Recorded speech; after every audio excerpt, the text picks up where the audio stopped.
dear Mr. Johnson, dear guests, dear colleagues, dear students, ladies and gentlemen. If I count well, it is the 5th year in a row we have an opportunity to meet here in this auditorium and learn something new from the lecture of a successful journalist, the winner of Pulitzer Prize. I can remember Walt Bogdanovich, who gave a lecture about courage that was necessary in the lawsuit against Philip Morris concern. Then came James Steele, speaking about corruption in powerful institutions. Deborah Nelson captured our attention with her exciting story about American atrocities during the Vietnam War. And last year we hosted Marta Mendoza, who gave us a gloomy picture of today's slavery. And it was her investigative work that made it possible to liberate 2,000 slaves from the Thai seafood industry. Today I am highly privileged to welcome among us another Pulitzer Prize winner, Mr. Ian Johnston.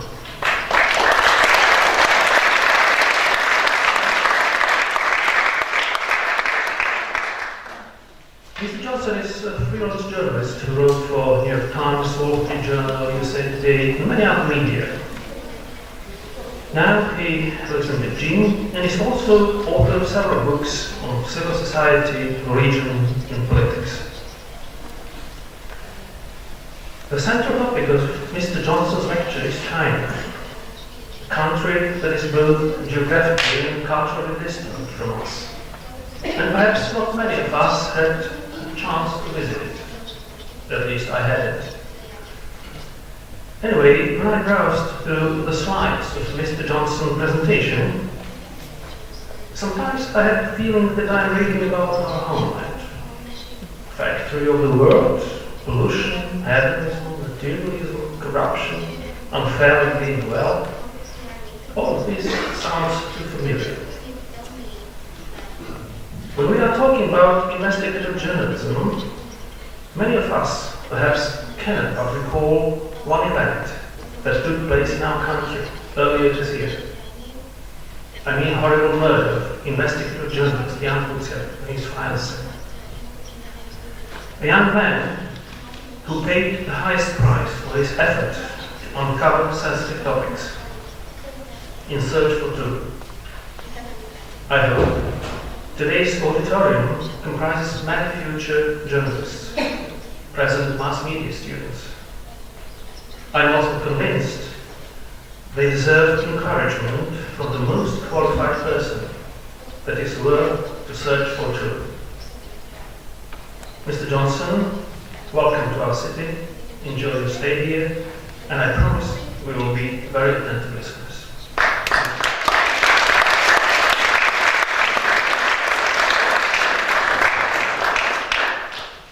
Thank you very much, Mr. Weisling, for your warm welcome. Ladies and gentlemen, it's a pleasure to be back in Košiciach, and this time we came earlier than Mr. Johnson gave his lecture in Bratislava, so you are the first this time. We tend to grab distant countries to stereotypes, especially when it comes to countries that are very hard to penetrate, such as Russia or China. Ian Johnson took on the challenge to explain us such a complex country like China. And he goes much deeper than just describing the power machine of this huge country. He explores stories of common people, their relationship to faith, their relationship to religion, their stories of faith, hope, and despair, which helps us to understand that we do share some common traits with them. Ian Johnson believes in the power of facts, and he also explained in an interview which he gave before his arrival that the biggest problem of today's society is that everybody is trying to convince someone else. And it seems that we media no longer trust our readers, which is a very important fact to realize, that whenever we go, whatever we read, we feel that someone is trying to persuade us. What he says, though, that the power of facts is here to save us, and a good combination of facts is much stronger than advocacy. And as he very wisely noted, that journalists should write about advocates and not join them and become one of them. Ian is concerned about authoritarian tendencies, and we have noticed these tendencies even in our region, if we look at Hungary now. And one of the reasons is that then it's very difficult to persuade China about stopping its violations against human rights, and argue that, look, these rights, the fundamental rights, are kept in Western societies. Ian Johnson is a Pulitzer-winning journalist who is mostly focused on China. He quit the Wall Street Journal to pursue magazine writing and book writing. His books have helped to understand what a complex country China is, and through that to understand other regimes which function similarly as China does. He won the Pulitzer Prize for revealing stories from China about victims of the government's brutal suppression of the Falun Gong movement. I am very proud to give the floor to Ian Johnson, and I have to say that during our brief conversations I already have learned so much from him. So I'm convinced that you are facing a very valuable time right now. Please welcome.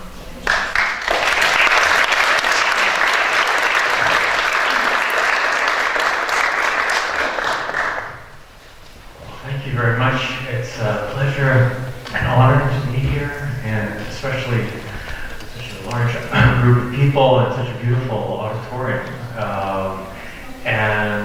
So I'm going to be talking about China, obviously, and this is a country, as we were saying, that to some degree is very far away from us here in Europe, but which is becoming more and more important in terms of investing, in trying to influence public opinion. And I think it's no longer just a country that's sort of an exotic story on the far side of the world, a country of the Great Wall, or these sort of things that we have in our mind, but it's a country that's becoming increasingly important in our daily lives, and especially many young people, students in the audience. When you're growing up in the next decades, it could well be that you're working for Chinese companies or companies that are invested by China. And so it's interesting, you may more and more probably have opportunities to go to China, not just as tourists, but probably also for business or some other kind of exchange, because the world, of course, is getting smaller and China's reach is growing. So what I have been interested in over the past years is not just exploring China's rise literally, but also what is in the mentality, what motivates the people. If we think of China as a new superpower, what is the soul of the new superpower? What is behind the China success story? So I have this presentation with some pictures initially to sort of help us think through this. So how do we think of China? One thing, of course, factory of the world, where a lot of iPhones are made, cars, almost anything you can think of. And these pictures have become commonplace over the past 10 or 20 years.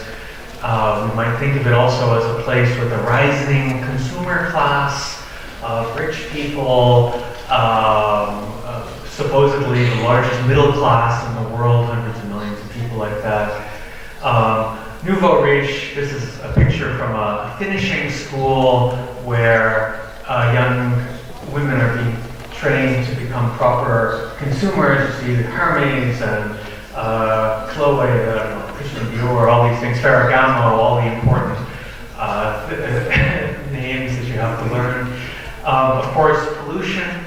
A country that the industrial rise has given, has polluted the country a lot. These are issues familiar to many of us.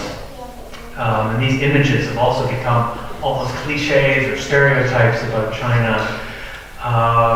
Famous artists like Ai Weiwei, maybe one of the most famous artists in the world, is Chinese, and also a political dissident or critic of the government.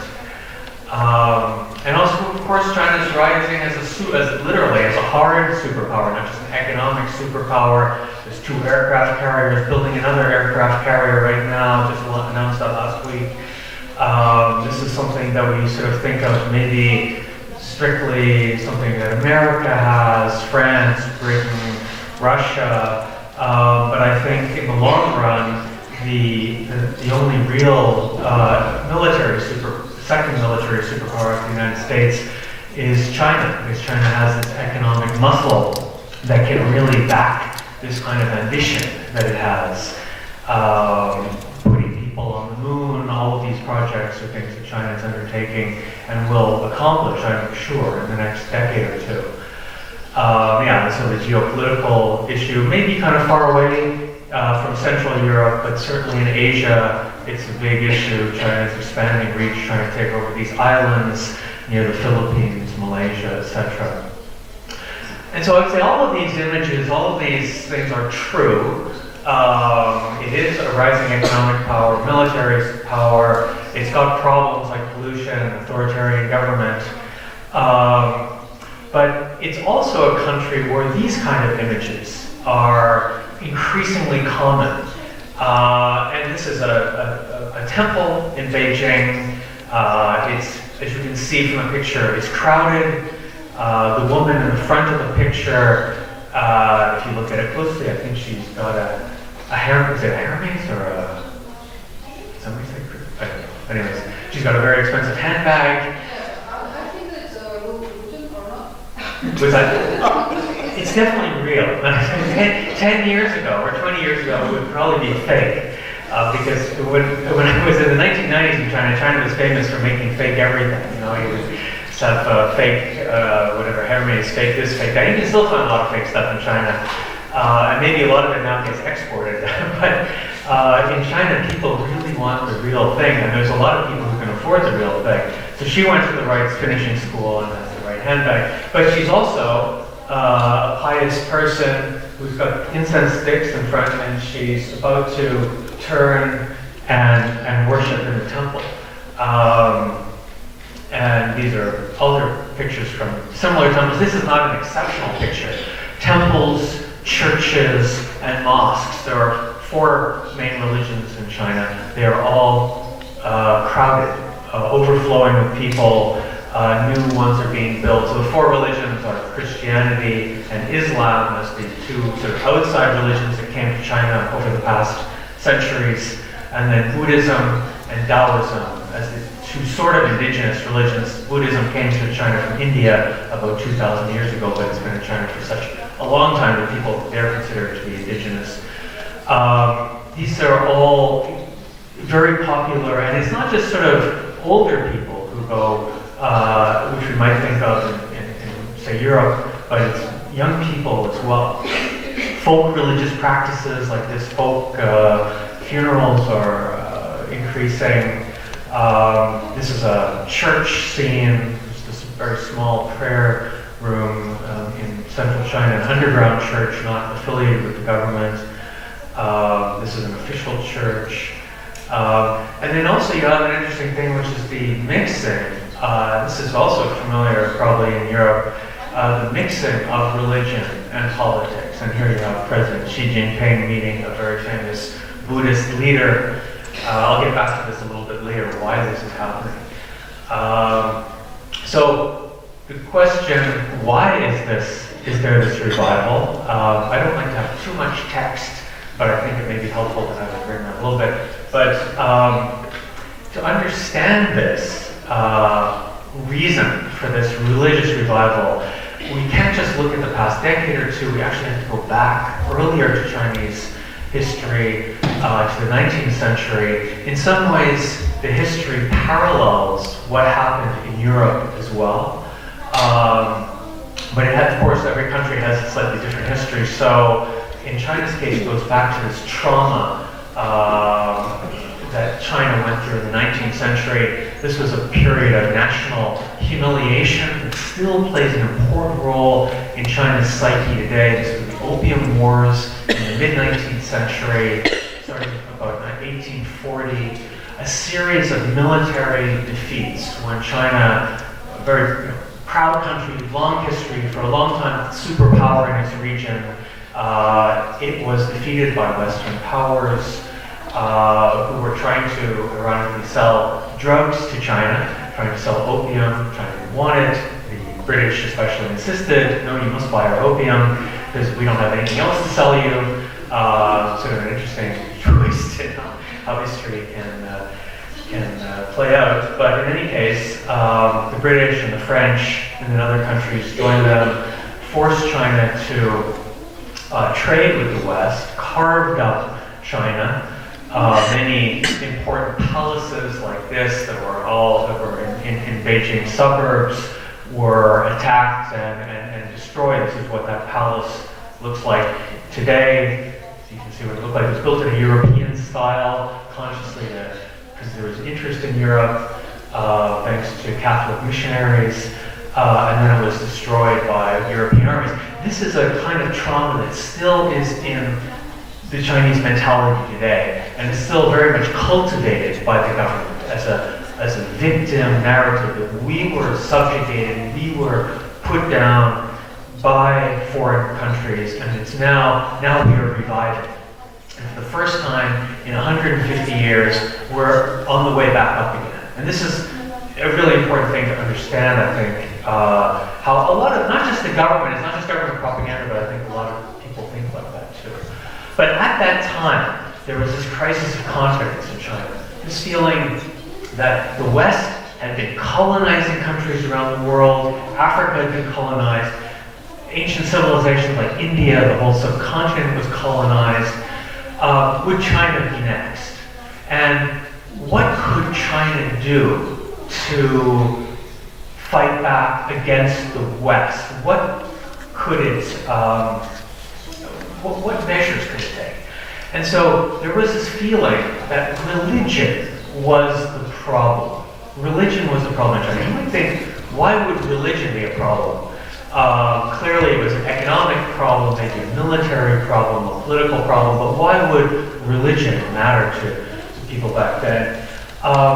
And the reason is that religion and politics, just like in Europe, up until a couple of centuries ago, up until the Enlightenment, religion and politics were inextricable.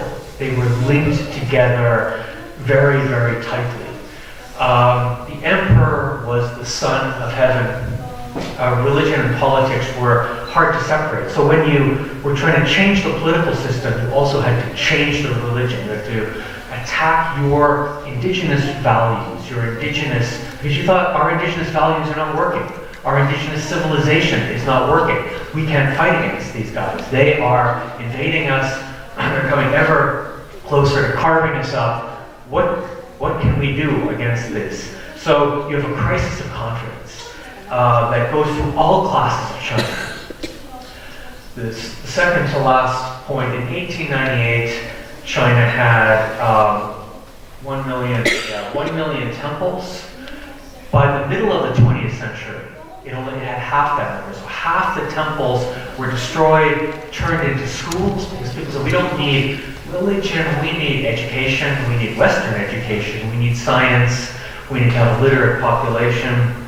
So all of this was a huge wave of cultural genocide, attack against one's own culture.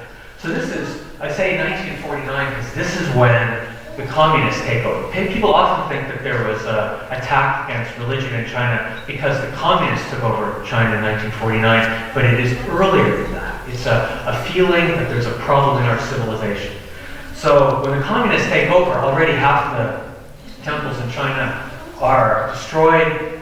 They take over in 1949. For the next 30 years, roughly, there's even more radical policies where almost all the rest of the temples in China are closed, churches as well, mosques, and sort of if you just go to the last point, by 1966 to 76, at the high point of the early communist period under Mao, almost all religions are banned, all open religions are banned, all churches are closed, all mosques are closed, all temples are closed.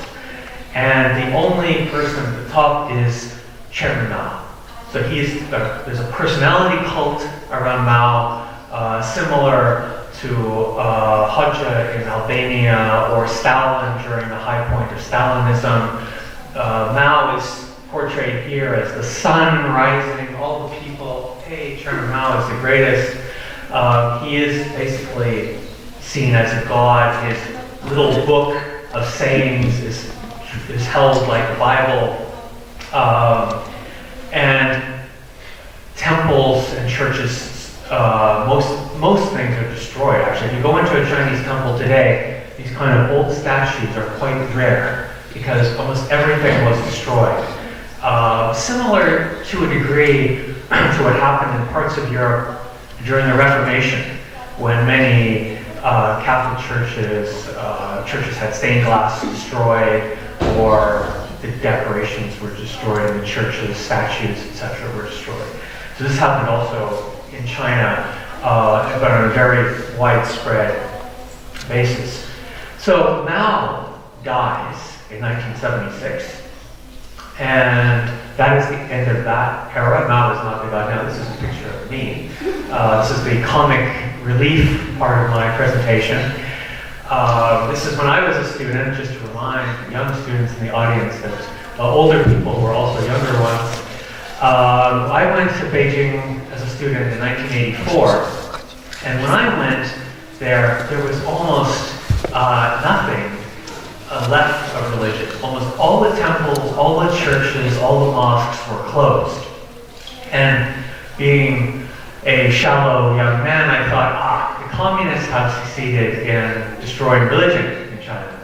But actually, let's skip over that. It began to revive in that period, in the 1980s. Mao is dead, and the Communist Party is still in control.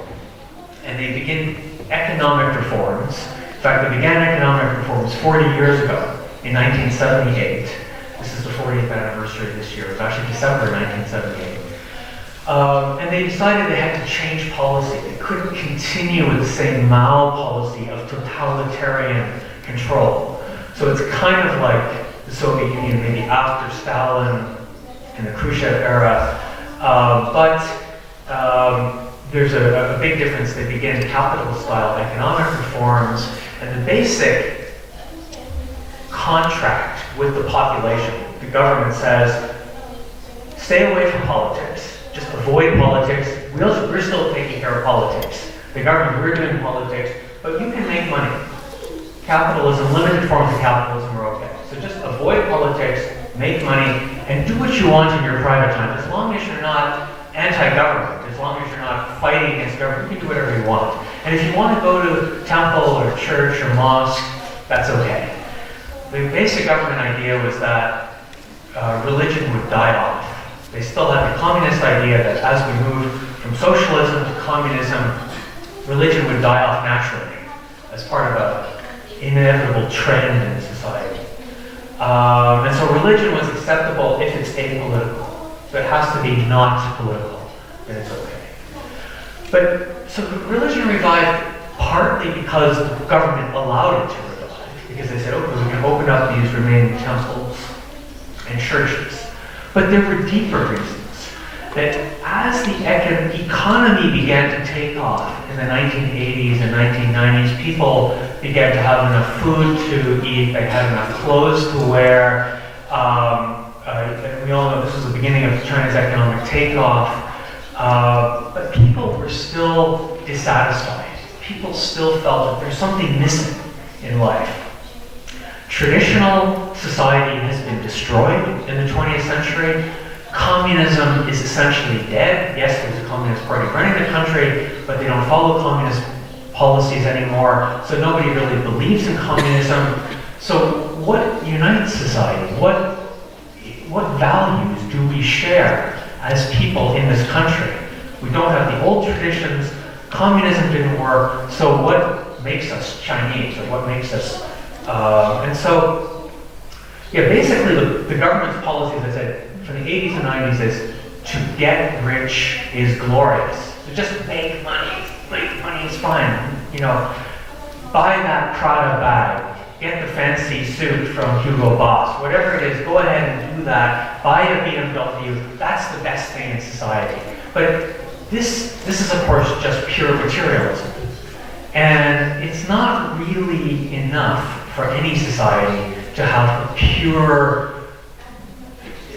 materialistic basis. I mean, there has to, I think almost every society in every period of history throughout the world has had to have some kind of shared values, some sort of shared ideas that hold society together more than just money, right? Although money is nice, but anyway. Spiritual vacuum was this idea that people had, this idea that there's a lack of spirituality in China. There's a vacuum. Lack, as I said, lack of shared values, anything goes. There's this feeling, there's no moral standards. As long as I get ahead, it's okay. And this is a feeling that makes, I think anybody in any country, makes you feel a little uneasy, makes you feel, it doesn't feel like that's a good society. And that there must be more to life than making money. This is this feeling of hedonism, materialism. This is a woman having gold put on her skin, actually real gold, because it will make her skin golden. I don't know if it works. Never tried that. Looks like Donald Trump might try that. The color of the skin is not human. It's another topic. We won't talk about Americans just today, hopefully. Then this is a scandal that got a huge amount of attention in China. I just use it as an example. Infant formula, the powder that you use to feed babies, add water, the baby drinks that, it's supposed to be healthy and nutritious. There was the biggest state-run dairy company in China was faking the formula, so that a third of the formula was not powdered milk, but it was an inert substance, a substance that doesn't have any nutritional value. So the children were drinking this and had no nutritional value. The children were actually getting malnourished drinking this. And again, this isn't some small company on the side of the road. This was the largest dairy company. And so, some people may say, oh, it's a lack of regulation. It's a lack of government oversight. But other people would say, yes, that's a problem, but it's also a moral problem. Like, what manager would do this for such an important, and who would think of this idea for infant formula? You have to be really greedy, right? I mean, you have to be a really greedy person to want to make money like that, right? There has to be something, sort of on a moral level, that it doesn't quite work. So there was this desperate search up until a few years ago. These are arrows showing where people were going when they went abroad. I remember going abroad, many times Chinese friends would say, bring back infant formula, because we have a friend, a neighbor, a relative, somebody who has a young baby, bring back the infant formula. And up until recently, if you went to Hong Kong, you were limited in the amount of infant formula you could buy, because there were so many Chinese people going there and just clearing the shelves of all the infant formula, because they felt they could trust it in Hong Kong. I remember even in Germany, some Chinese friends came and they all wanted to buy infant formula. And they went to the local DM drugstore, and sure enough, the most best-known brand, they had nothing left. And this was in Berlin or a big city, it was in Leipzig, which is for the smaller city. It was all cleared out by Chinese customers. So they were so eager to get the formula. Corruption, also a huge problem in China. This is an index showing one of the most corrupt countries in the world. It's maybe a little hard to see here. There's some countries that are more corrupt. I think that's maybe Iran or something like that. But anyway, it's trying to start red. There's a feeling of corruption in daily life. China is not the country where if you're driving your car too fast and the police officer pulls you over, and they say you're going too fast, and you pull out, $100 or something and say, "Oh, officer, you made a mistake," and the officer's like, "Oh, I made a mistake," and walks away. China's not a country like that. It's actually, if you're speeding, you get a speeding ticket. So on a sort of, because a lot of this is also controlled by cameras and stuff like that, the police don't have an opportunity to be careful with it. But a lot of it is on a sub-level, but it's a level that affects a lot of people. Like getting into the best schools. I don't mean private schools, which of course are expensive in any country, but these are public schools. And to get into the best public schools, you sometimes also have to contribute to a building fund or something like that that's not really legal, but you sort of have to do this. And it's not a little bit of money. It's maybe on the range of 10,000 US dollars. So it's a significant amount of money. For ordinary people in China, that's an unbelievable amount of money. But some people can do it. This is a picture of a public high school in China where they had a similar scandal like that. There's also, on a broad feeling, there's a gap between rich and poor. And this is something we know from our own societies, a big gap between rich and poor, and a feeling that maybe the people who made the money didn't make it all honestly. And yes, of course, there are people who are very good entrepreneurs, who come up with a good product, who have good ideas, and who honestly made their money. But then there's a lot of people that get their money other ways. Because they have connections in the ministry that's issuing the license for the coal mine or for the power plant, and you are the brother-in-law of the person in the ministry, and surprise, you get the license. And then you can run this and make a lot of money. So this kind of thing happens in China all the time. Another big thing, for example, was when housing was privatized. Housing was privatized in the late 1990s. Everybody lived in their apartment that was given to them by the state or by their factory, and then they were sold to people. So if you were living in your little apartment, you were working in a steel company, you got to buy your apartment for a very low price.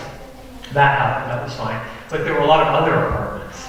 And then, of course, it tended to be the party secretary, the brother-in-law of the party secretary, the second cousin of the party, so they all ended up with 4 or 5 apartments. And now, housing prices in Beijing, for example, are 10,000 euros a square meter. Think about 10,000 euros a square meter. If you have a 100 square meter apartment, you're a millionaire. Okay, for this. And you can sell this. And so people, 4 or 5 apartments, I sell 1 apartment, and then I'm the guy driving the Ferrari.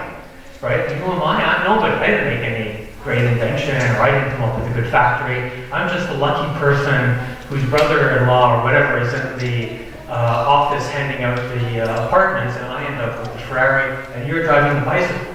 And I'm in the bike lane, which, as I'm a bike driver in Beijing, and that really angers me.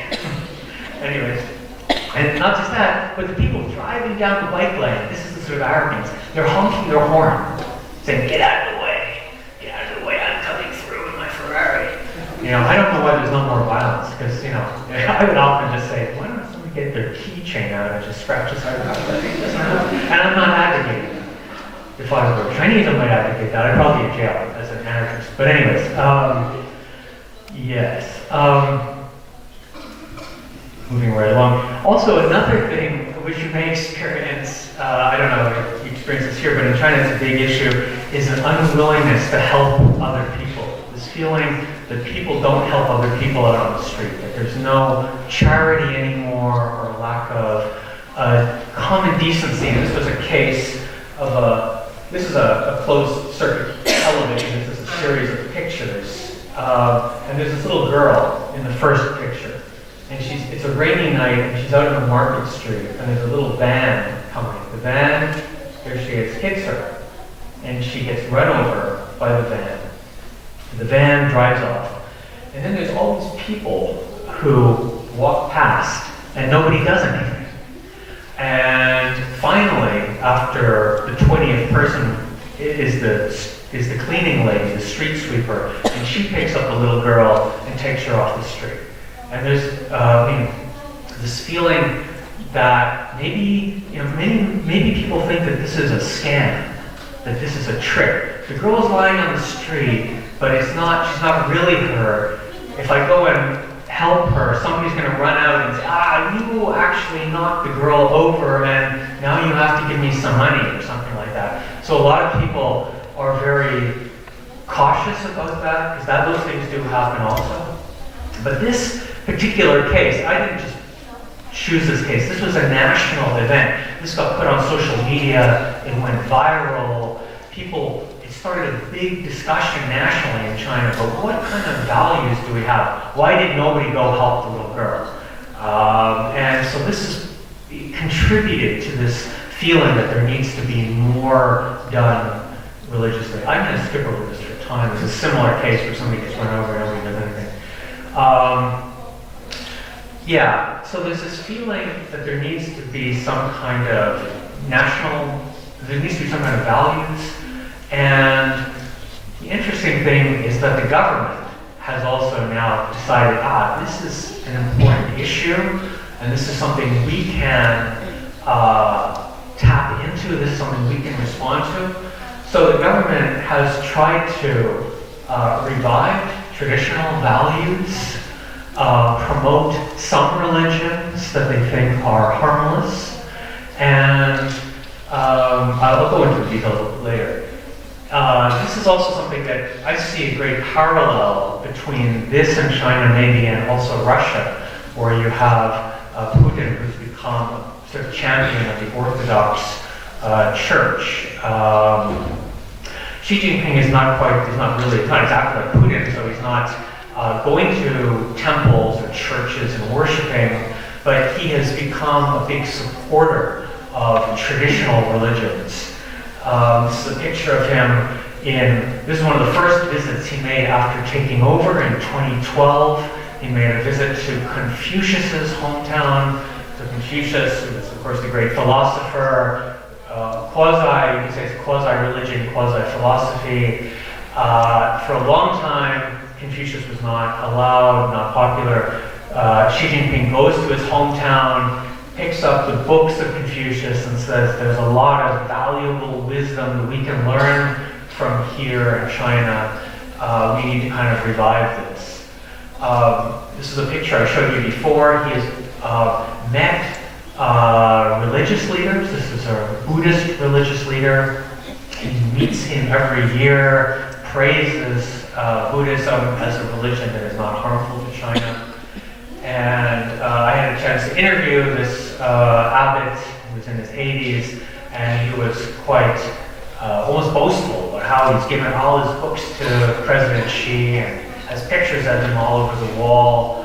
So here we have again, you think in the 19th century, religion is seen as the problem.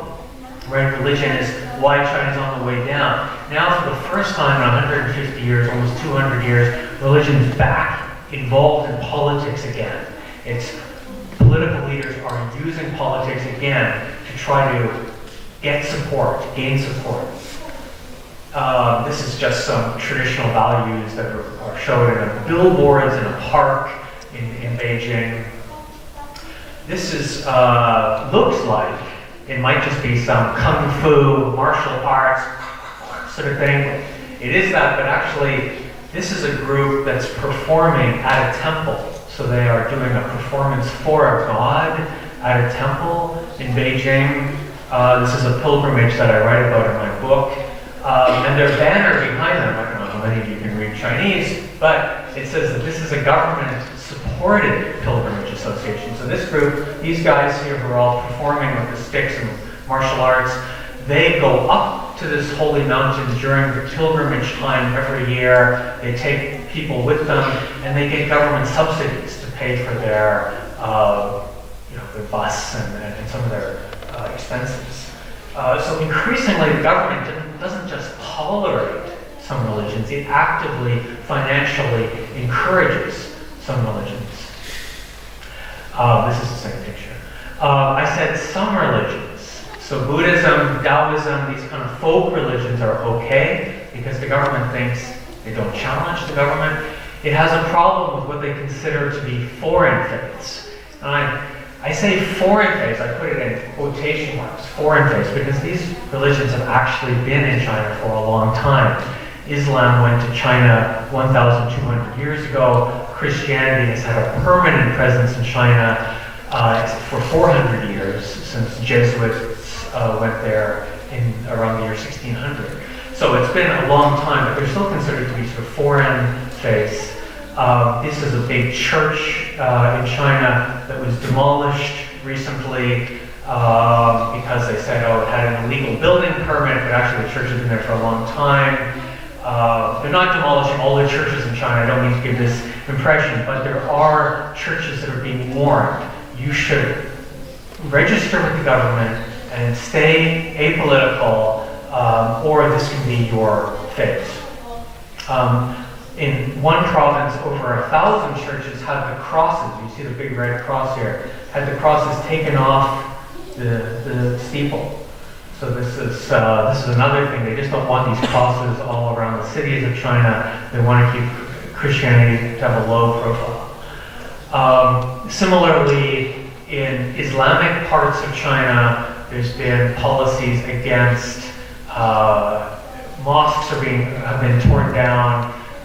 Women who wear the hijab are not allowed to take public transportation, and the government has opened up camps in one part of China where hundreds of thousands of people have been re-educated away from having what the government considers to be too much Islam, or halal restaurants have to serve pork and have to serve alcohol, for example, as a way of sort of force secularization.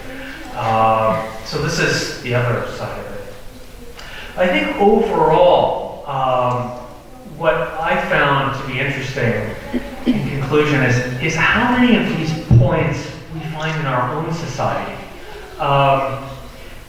The underlying idea in China is a search, what many people want to have is a search for justice, righteousness, tian. This is a concept that means heaven, but it can mean like heavenly justice. The sense that there's something up there that's higher than us, that has some kind of righteousness or justice. This feeling that society lacks that, and that we need to have that again. And again, I think many countries around the world, we see this, I think, in the dissatisfaction in Europe, in North America. A lot of the rise of populism in our own countries is also this feeling that many people have been left behind, that there's this big gap between rich and poor, that society isn't fair, that it's kind of rigged, that it's an unfair system.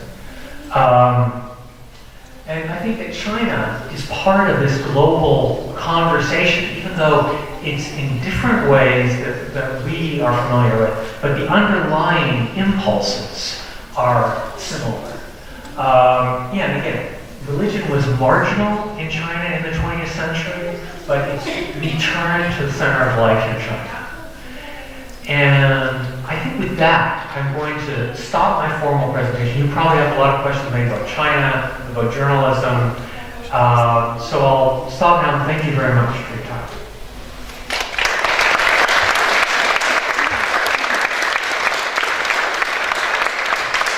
And if anyone has the email down there, you can also, if we don't get a chance to talk here, you can always send an email. Thank you so much for the first part of your presentation. And what I actually found very interesting is that you made us realize that the loss of empathy in societies, combined with the greed and combined with the feeling that justice is not available for everyone, that can actually lead societies in a very dark place, which feeds then populists and feeds also authoritarian rulers. But now back to you, and so please ask any question. As Ian Johnson said, it doesn't have to be about China. It can be about journalism. It can be about anything that you would like to know and to ask me. You can ask me Slovak, and it gets translated, and you can ask us in English.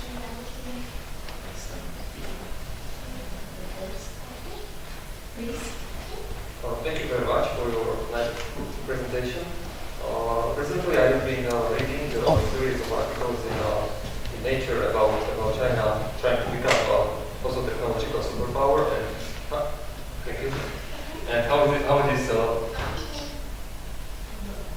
it is perceived by the Chinese that were studying overseas or living overseas, and that a lot of them are returning to China, but these are mostly because of some practical reasons, like a lot of funding, or also Western competition and things like that. And there was like a few years ago that about 20% of Chinese were returning back to China after they studied overseas. For example, in the USA, now it is like 80%. So I would like to ask, from your point of view, or from the point of view of these reasons, so the shift in the mindset and so on, so not practical applications, but from this, how do Chinese overseas, for example, in the USA, see these changes in China? So these changes, cultural changes, and so on, if there is also something like more willingness to return to China because of these. I think there's, of course, there's a huge number of Chinese who study abroad. The number has increased rapidly, especially in English-speaking countries. Many people, many universities have a huge number of Chinese students. It used to be just maybe a couple of dozen or 100, and now it's thousands. And some universities have 20% of the student body are Chinese. So I think this shows a couple of interesting trends. On the one hand, why do people go abroad to study?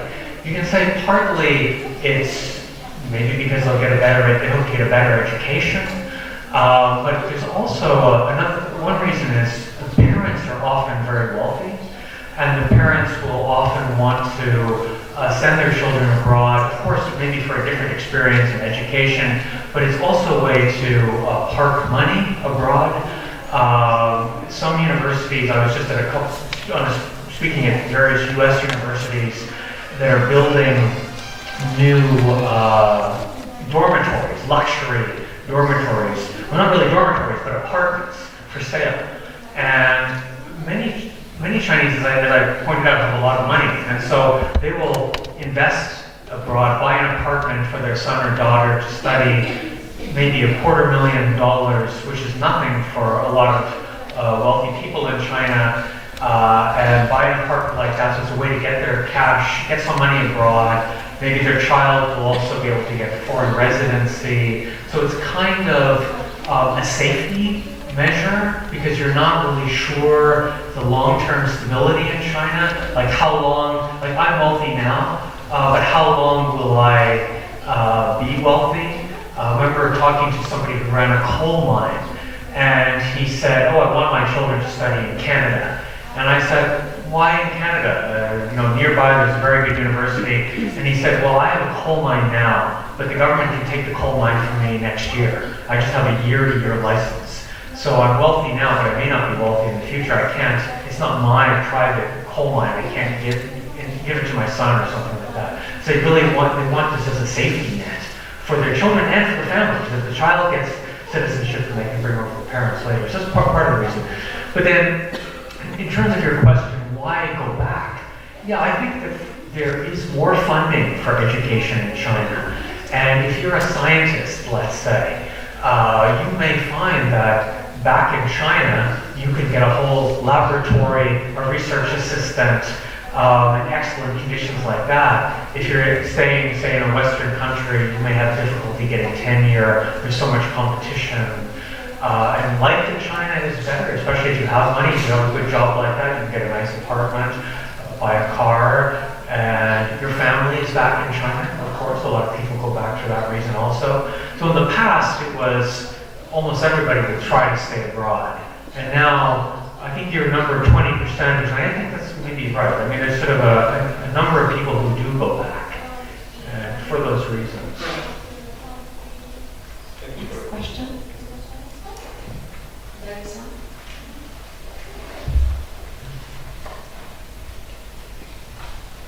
Thanks, Anne, for your presentation. Could I ask you a question regarding the recent police superstate kind of thing, which started popping up in many different articles regarding China, where they have a social program, so to say, which promotes certain kinds of behavior.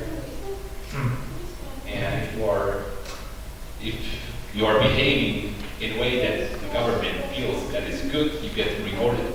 For example, your children have some kind of benefit regarding schools and so on. And on the other hand, if you behave in a way which is not viewed quite well by the government, you are bad. Could you please elaborate on that? Yeah, and to do that, I'm going to show you this picture here. Yeah, so this kind of camera, closed circuit television, is omnipresent in China. You find it everywhere. And everything seems like is filmed. And the government does have a program for traffic violators. For example, if this kind of thing happened now, they can read the license plate. Of course, we have this in many countries for speeding, right? If you speed, there's these cameras that will automatically, a month later you get a thing in the mail, oh, you were speeding. They even have a picture of you. This happened to me quite a lot when I was living before I realized things. I'd get this in the mail, 2 months later, oh, you were speeding on the autobahn in Germany. I didn't think you could speed, but anyways. So they have this now, though, it isn't just for speeding. They will, they often check at crosswalks to see if you stop at the crosswalk. And if you don't do that, or if you violate other rules, they will do things like make it impossible for you to buy a train ticket or a plane ticket, because all of this requires government-issued ID. So you have to have your ID card. The ID card has a chip in it, so when you go to the train station or airport or whatever, or just when you go online to buy it, you type in your number, it says denied, you can't buy that. So, I have to say, as somebody who lives in China and who sees the anarchic conditions on the road sometimes, I'm actually kind of secretly happy about this, because I think, thank God, this person will finally stop at the crosswalk, and they never stop at the crosswalk. So I think on a popular level, you can understand people are like, yeah, we need more of this, we need a stronger government because people are out of control. But of course, if you think of it more deeply, it's worrying, because maybe for people who run over somebody, they should be denied the right to buy a ticket.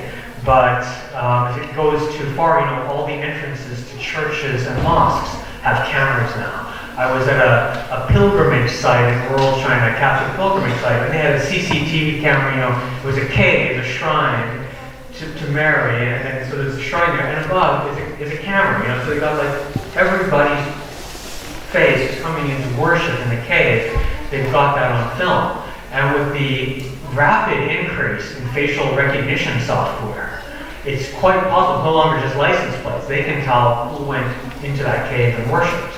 Now right now there's no link, they're not saying, oh, you go into that cave, you can't buy an airplane ticket. But it's theoretically possible that could happen in the future.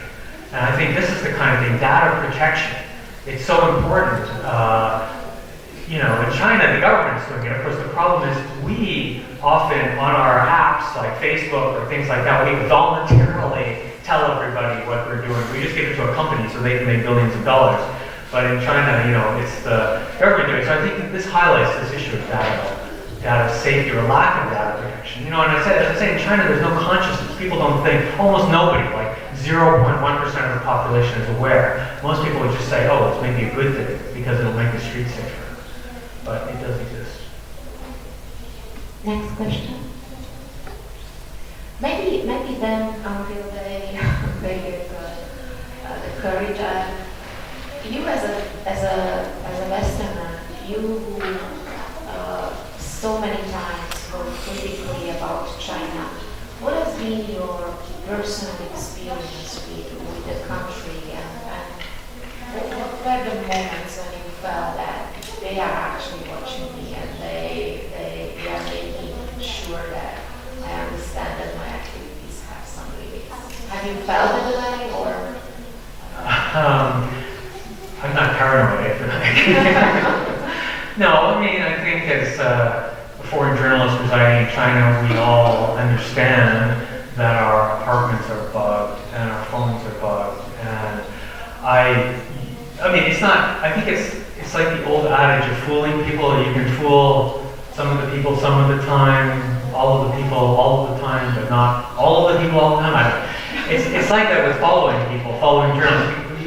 There are only probably so many people who can understand English that well in public security. So I don't think they're listening to every foreign journalist all the time. But if you're touching sort of sensitive issues, then the government gets involved very quickly. Like, I'm sure I am not followed in China 99% of the time. But if I were to go to that western part of China that I mentioned, where there are the camps against the Muslims in Xinjiang province, the moment you land at the airport, the government knows you're there. The moment you buy the airplane ticket, the government knows you bought the airplane ticket to go to Xinjiang. And when you arrive, there's a welcome committee. You know, it could be that what you don't know when you're being followed is there's two ways to follow somebody. There's the way that you know you're being followed, and there's the way you don't know you're being followed, unless you're like maybe super James Bond or something. Anyways, I think there's a way to follow people when you don't know. That's the most worrying, because you don't want to go do interviews and get all these people in trouble. So what they normally do, though, is they follow you so you know you're being followed. So there's a guy sort of following, right? So there's a car following you right behind, and you're like, oh, I'm being followed. So then what you do is you just stop and go home, because you don't want to sort of get people in trouble. So that's happened before when I was reporting on these crosses that were being taken off the churches, the picture I showed before. I mean, that was actually from a reporting trip. At one point in the trip, there were people following us around, so we were just like, okay, forget it. So we just got on the train and left. And then often, you know, it's not like there's a uniform, there is a uniform public security, but it's often very regional, provincial, like the local provincial public security just wants you out of the province, and then do what you want to do. We don't care, go to another province, don't bother us. Whatever you do, don't do it in our area and cause us trouble. Because most of these people are just policemen doing their job, you know, and they're not really like some hero or something like that. They just want you to get out of town. And so, in this case, we got on the train, went to another province, changed trains, and came back. They had already forgotten us. And are you able to protect your sources effectively, and how do you protect them? Well, I'm reporting to publish articles. So most, you know, I will always ask, of course, you ask people, do you want to be named or not named? The worry that you have is if you're going to interview somebody and you don't intend to quote them in the article, maybe just get some background information, but then you get them in trouble because you have, you know, gone there. That's what you don't want. But, you know, if you're quoting somebody in the article, you of course ask for permission first. May I use your name, etc., etc. But I don't, you know, I'm not doing any secret reporting. So ultimately, everything will be published in the newspaper. So that's the best way to protect yourself. More questions?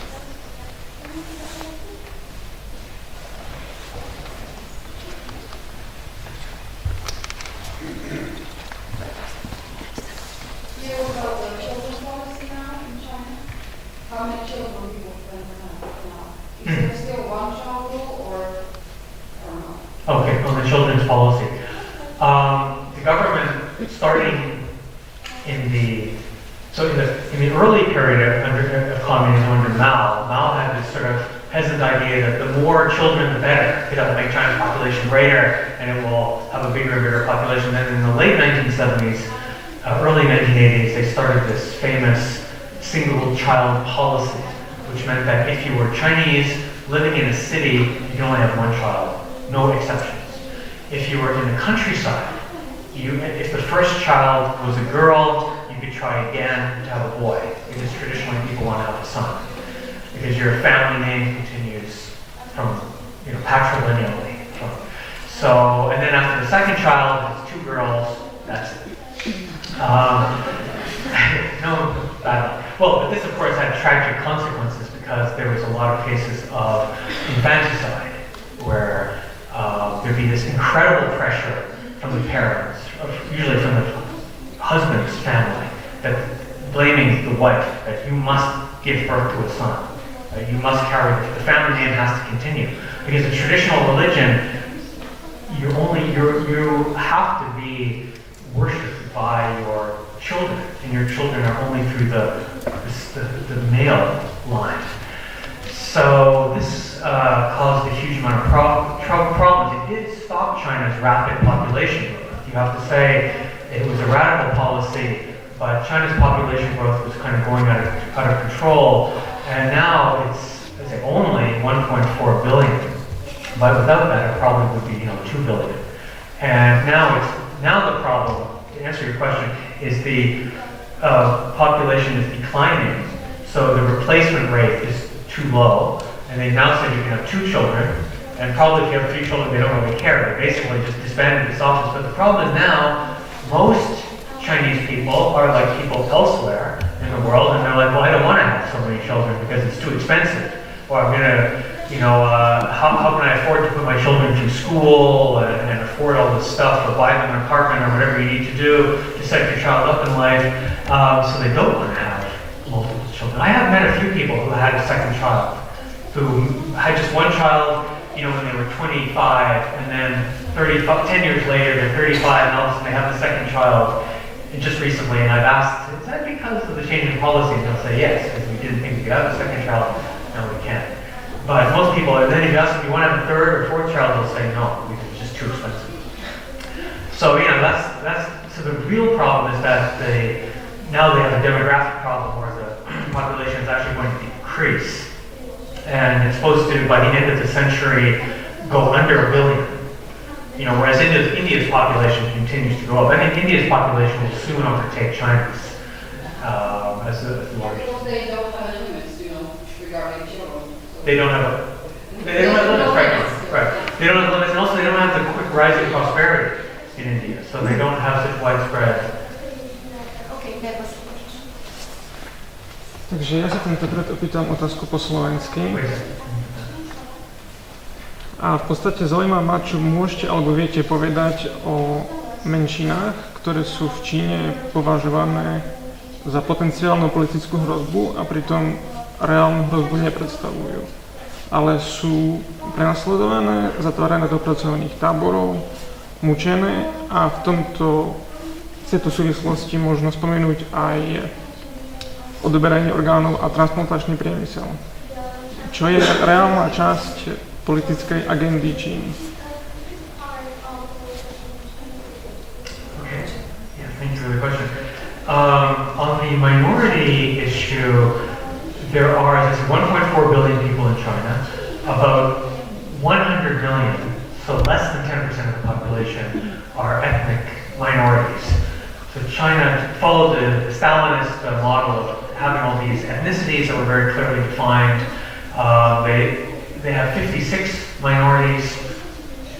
Ethnic Chinese are 1, and the 55 other groups make up the other 100 million in the country. So most of these ethnicities are very small. You would have heard of Mongolians and maybe Manchus, Uyghurs, Dai, which are like people in Thailand, Miao, but after that you get really, really small groups, so just a few 100,000. The main ones, when you talk about political challenges, there's really 2. That would be the Tibetans and the Uyghurs. And both of these are in the western part of the country, of course, Tibet on the Tibetan plateau. The main challenge there is that the spiritual leader, the Dalai Lama, is in exile. And he still has a lot of influence in Tibet. I think if you could have some kind of an opinion poll and ask Tibetans, would you like to be independent? most would probably say yes, definitely. But the reality is that there will never be an opinion poll or a referendum like that in China. So most Tibetans are opposed to Chinese rule. I think you can say that broadly as a generalization, but it's a hopeless situation. And there has not been too much violence. The main violence coming from that has been Buddhist priests, Tibetan Buddhists, have self-immolated, set themselves on fire. So there's been over 100 cases of that. It stopped, but it was sort of between 2010 and 2015, about 100 people, 100 monks set themselves on fire. I think the issue there, and also the issue in Xinjiang, is that the government used to say, well, you're an ethnic minority, you can have autonomy, you can have your own language, but there's increasingly this forced assimilation. And also this migration of ethnic Chinese into these areas. So if you go to Tibet nowadays, the capital of Tibet, Lhasa, has got a huge Chinese population, and many people would say probably half the city is Chinese. Same with Xinjiang. Xinjiang is more diverse. Xinjiang has many different minorities, but it used to be that 40% were Chinese, 40% were Uyghurs, and 20% were other groups like Kyrgyz, Kazakh, Mongolians, etc. Now the population is certainly majority Chinese. And this has caused a lot of unrest in Xinjiang, and there it has formed a low-grade terrorism problem with a few attacks every couple of years. There's been some sort of violent attack against, say, a police station, or there was a night attack at a train station where people got killed. So yeah, that's a big challenge for the government. The second part, well, okay, and just to finish that, in Xinjiang, to combat this is, I mentioned, against the Muslims, the population of forced assimilation. This is something the government is pushing. They think the problem is radical Islam. They don't see their policies as the problem, and so they're trying to push these camps to make people change the way they behave and practice. In terms of organ harvesting, I think this is less of an issue. I mean, it used to be, the government still executes a lot of people in China. There's more people executed in China than legally executed than in the rest of the world put together. So it has the highest number of legal executions, capital punishment. And when people were killed, their organs were taken out for transplant through some hospitals. That led to the accusation that people were being killed for their organs. But this was especially pushed by Falun Gong, which was this group, this religious group that was suppressed 20 years ago. I think that claim is harder to prove, and most human rights groups don't support that. But they now claim they are not harvesting any organs, and there is this effort to reduce the number of the amount of capital punishment in China because of cases that have actually been publicized inside China of people who were wrongly executed, etc. But there are still a lot of executions. Questions? So maybe,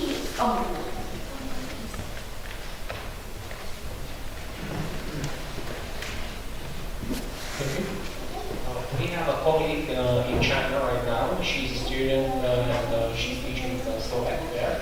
And she said that there is a high level of insecurity and immaturity between the students. And match this with your presentation. I think this immature nation that's been all the time overwatched by cameras like a child. And I want to ask that can you assign like imaginary age to China? Is there is this a country that is growing up finally, or we will see another Benjamin Button effect, or where is it going?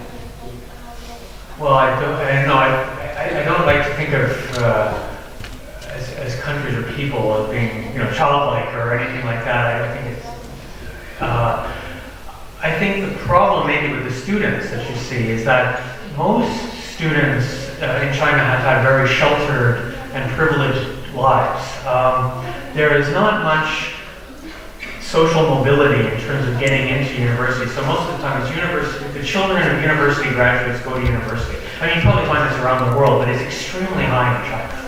So people who get into university have spent their whole life studying. And the key thing that everybody prepares for in their final year of high school is this university entrance examination called the Gaokao. And they spend all of high school, grade 10, 11, 12, just preparing for this test. So the whole time is just cram to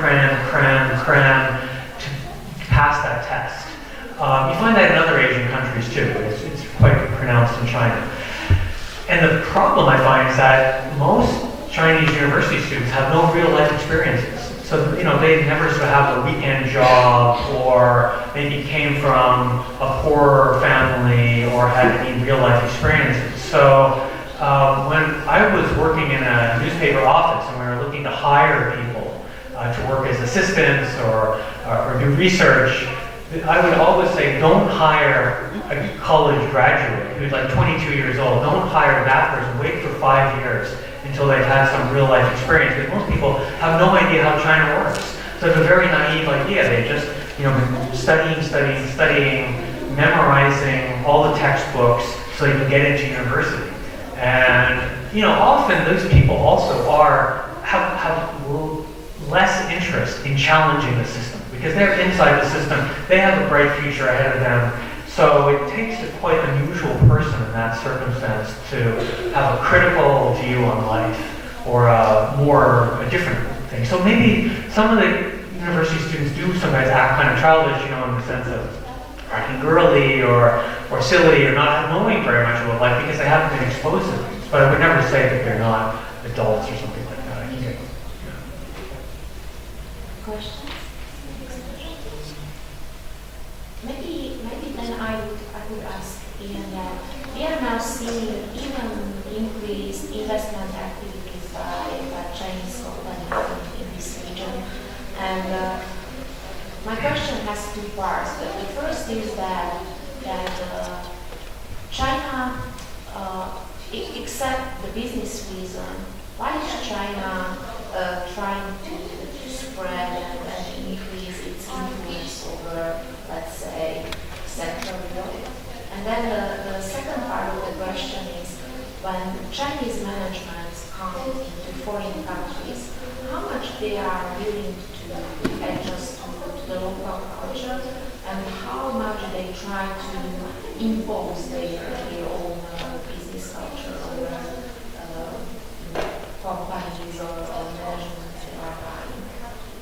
Yeah, for sure, and I was mentioning this at the very beginning, that many of you may not encounter China now, or may seem like a faraway country, but I think increasingly we will have to do with China. And, China has the state sector, the government-owned companies are dominant, but there's still a very vibrant private sector.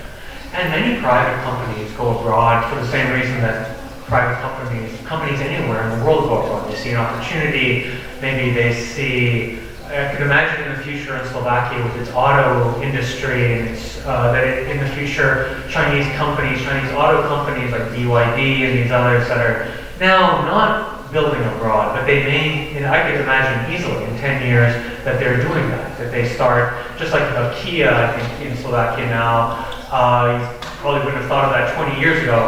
Likewise, in the future, there could be Chinese companies. So they do it, I think, partly it's for good business reasons, right? It's for clear, they want to expand production, here's a good place, they invest here for various reasons, that's why.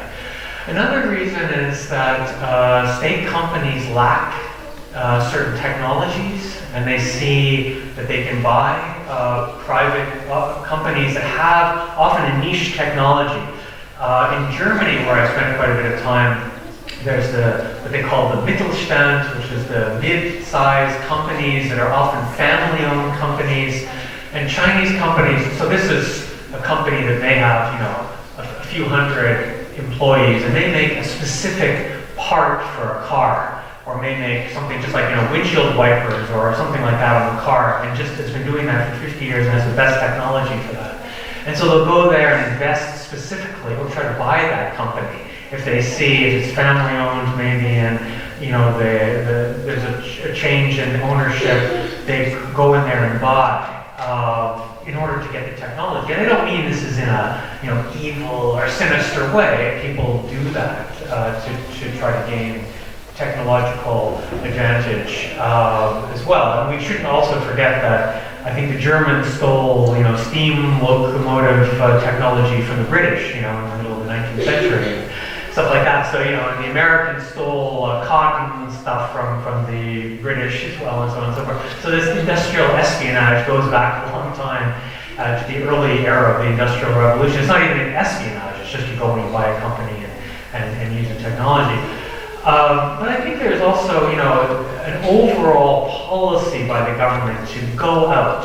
They encourage companies to go abroad, and often they'll say, you may not want to invest right away in the United States because it's got the world's supposedly most competitive market. It's got all these companies, and it's like the hardest place to do business. Maybe you should be careful if you go and do business in Germany or France. But maybe Slovakia might be a better place to start doing business because it's a smaller country and you won't get eaten up by the big local players as quickly, and you can gain some experience. So you see, there are Chinese companies that have gone to other parts of the world, in Southeast Asia, for example, and there are big cell phone manufacturers. Huawei has pushed abroad very rapidly. And then on the government propaganda point of view, the government is trying to increase Chinese soft power. So you have this spread of Confucius Institutes. I don't know if that's... are there any Confucius Institutes? So Confucius Institutes are kind of like the British Council or the Alliance Française or the Goethe Institute or the Instituto Cervantes. These are foreign countries that set up sort of, cultural centers, often near universities. But most of them are independent of the university. So you can go to the Goethe Institute and watch German movies and maybe learn German, but it's not the same as going to university. The Confucius Institutes have quite successfully come to universities and said, do you want a Chinese language department? Because we can give you a whole Chinese language department for free. We'll provide the teachers, you just give us the room, and we'll provide the teaching material, and it's all there. A turnkey operation, as they say. You just have to turn the key and it runs. So this has been quite popular. There are many universities, small universities in the United States that have this, and they offer accredited courses. So it's not a cultural center that's just offering this on the side. It's an accredited course. You take the class, and it counts to your degree. And this, to me, is highly problematic because the teaching material, everything is provided by the Chinese government. And they may be the best teaching material possible, but you've given up your academic control over that if you do it. And I think that's highly problematic. Because universities should be independent, right? They are supposed to be, in a good way, an ivory tower. Of course, all universities have political influence and so on and so forth. We know that, but ideally they shouldn't be, and the less the better. So, but this is something China's been doing very successfully around the world. And you also see it in the hotel I'm staying in Bratislava. They have free copies of China Daily European edition that are handed out in the hotel. This is sort of a propaganda newspaper that the government publishes at great cost to try to influence people. We have time for one more question.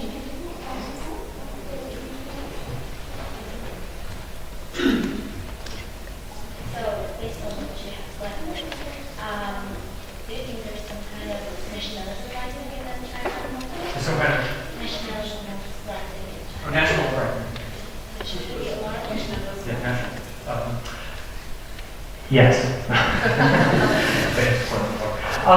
There's been a lot written about nationalism in China, and that young people are extremely nationalistic. or brainwashed in nationalism. But I think there is a certain amount of nationalism. Part of it because the government, has pushed these stories about the loss of territory. I just have to show this mapping because I think it's really kind of interesting. Go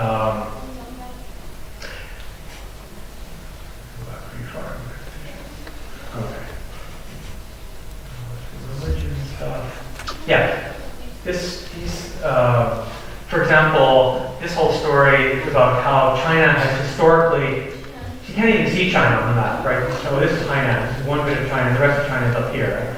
And this is these islands, this is Malaysia, Philippines, right up to the edge of the Philippines, Vietnam. So these islands have, the government says, historically have always been Chinese territory. And in Europe, we're all very familiar with one country or another country saying, this has always been this is the inalienable part of our country.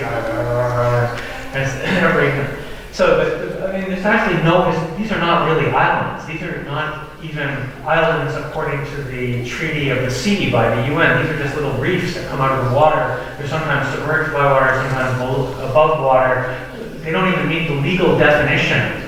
But China's gone in there with huge amounts of sand and earth and just kept piling sand on top of this and built landing strips for airplanes, little harbor facilities, etc., and just sort of turned this into almost like, if you think of America and how it turned the Caribbean into its sort of backyard, its swimming pool. China is doing the same here. And these countries are too divided and too small. And so many Chinese people, if you ask Chinese people, 90% will say, of course, the Spratleys has always been part of China. And if you say, but there's never, no one ever lived on these islands, how can you prove it belonged to anybody at any point in any history? It didn't belong, nobody lived there. They just went fishing, maybe, and came back. But you can't prove that. If you made that argument, most people in China would be like, what? They would have they never heard the argument. Or if you said, Tibet, maybe Tibetans have the right to self-determination. Maybe if they want to be part of China, it's fine. Maybe if they don't want to be part of China, they should have the right to leave. People would look at you dumbfounded, like, well, it's always been part of China. But actually, historically, it hasn't always been part of China. It's rarely been part of China. And, I know coming from my home country in Canada, where one province wanted to have independence, Quebec, there was a referendum. If you say, well, Quebec had a referendum, couldn't Tibet have a referendum? They look at you like you're crazy. Like, that will never happen in China. And so people have been fed this diet of government, I would say misinformation about this sort of thing, so that people think it's true. And that if you tell them it's not true, it's like me standing up here telling you that the earth is flat. You will say, the earth is flat, we all know it's round. It was like me trying to sell you that story.